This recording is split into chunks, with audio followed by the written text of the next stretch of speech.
T'es plutôt du genre désorganisé, tu tiens jamais tes objectifs et t'as toujours du retard quand t'as des trucs à faire? J'ai ce qu'il faut pour toi. Salut, c'est Étienne Sherpa et aujourd'hui, je vais t'expliquer comment faire une super to-do avec des objectifs que tu vas tenir. Cheers!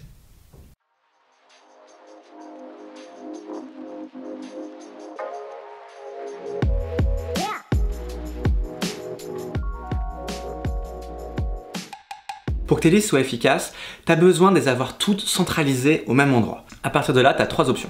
Faire tes to-do dans une app, sur des post-it, ou dans un planeur, un bullet journal. L'essentiel, c'est que tu l'aies toujours avec toi et que tu puisses consulter tes to-do tous les jours. Dans une précédente vidéo, je t'ai appris à faire ton planning et à t'organiser pour le lycée. Pour rappel, on t'avait fait un planning qui ressemble à ça. Ce planning, il a pour objectif de créer un équilibre entre les différentes matières que tu as à travailler et les différents temps dont tu disposes.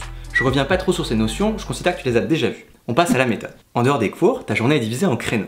Et chaque créneau va correspondre à une tâche que tu vas devoir réaliser. C'est ce type de tâche que tu vas mettre sur ta to-do, et en l'occurrence, sur ton post-it. Quand tu as un gros créneau, n'hésite pas à le diviser en sous-tâches pour avoir des tâches intermédiaires qui seront plus faciles à faire dans tes to-do. Retiens bien que chaque créneau est égal à un objectif. Chaque objectif est une grosse tâche à accomplir qui peut elle-même être divisée en sous-tâches si besoin. Et là, on a un moment très important de la méthode.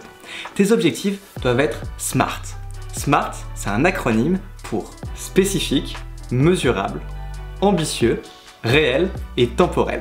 Spécifique, ton objectif il doit être clair, bien défini, précis. Tu dois clairement comprendre de quoi il s'agit. Pour mesurable, c'est simple, tu dois pouvoir dire si oui ou non ton objectif a été atteint. Tes objectifs ils doivent être ambitieux, donc un peu difficiles pour que ce soit motivant de les réaliser.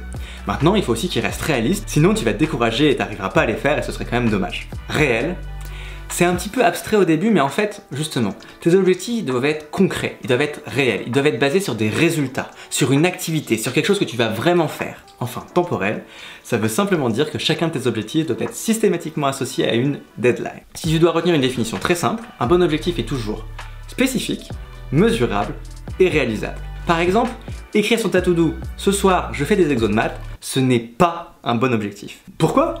En fait, c'est pas assez spécifique parce que tu dis pas quel exercice. Ensuite, là, forcément, c'est pas très mesurable parce que je fais des maths, on sait pas en fait à quel moment tu vas avoir fini, quand est-ce que ce sera satisfaisant, quand est-ce que tu en auras assez fait. C'est trop vague. En plus, je fais des maths, c'est une activité et pas un objectif en soi. Voilà comment formuler cet objectif clairement. Ce soir, de 17h à 20h, je fais des maths. De 17h à 18h, je prends 1 heure pour apprendre mon cours de proba. Et ce soir, de 18h à 20h, je prends 2 heures pour faire l'exercice 11, 12, 14 et 28, page 374 de mon bouquin de maths. Là, ton objectif il est précis, il est mesurable parce que tu pourras dire facilement si oui ou non tu as fait tous les exercices. Et vu que c'est une plage horaire longue de 3 heures, on l'a sous-divisé en 2 plages horaires intermédiaires qui te permettent d'être plus fin et plus précis dans tes objectifs. C'est top, maintenant tu sais quoi mettre dans tes to-do. Bah, il te reste plus qu'à en faire une habitude et à installer ça comme un réflexe tous les jours. Pour ça c'est très simple. Tous les soirs avant d'aller te coucher, tu vas faire une to-do en regardant ce que tu as à faire le lendemain.